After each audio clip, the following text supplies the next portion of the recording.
બાબરમાં લોકોનું આરોગ્ય જોખમમાં વેસ્ટેજ દવાના કચરાના ઢગ જોવા મળ્યા। બનાસકાંઠા જિલ્લાના સરહદી વિસ્તાર બાબરમાં કાયદાનો જાણે કે કોઈ જ ડર ન હોય તેમ રાધનપુર રોડ ગાય સર્કલ પર આવેલ નીલકંઠ પ્લાઝા શોપિંગમાં વેસ્ટેજ દવાઓના પેકેટના ખુલ્લેઆમ ઢગ જોવા મળ્યા।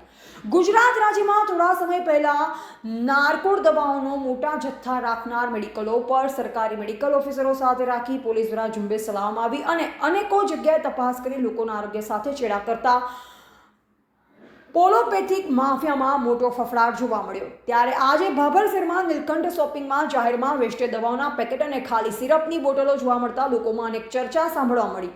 રીસનના લોકોના આરોગ્ય સાથે ચેડા થઈ રહ્યા છે। શું આ દવાઓના પેકેજ અને વેસ્ટેજ કોણે નાખ્યા બાબતે તાલુકા હેલ્થ ઓફિસર તપાસ કરશે કે તેરી ભી ચૂપ મેરી ભી ચૂપ જેવો ઘાટ ઘડાશે તો હવે આવનાર સમય જ બતાવશે કે કેમ તે જાણવું રહ્યું। એવા સોમાભાઈ જીરાવળ S1 ગુજરાતી ચેનલ ભાભર બનાસકાંઠા।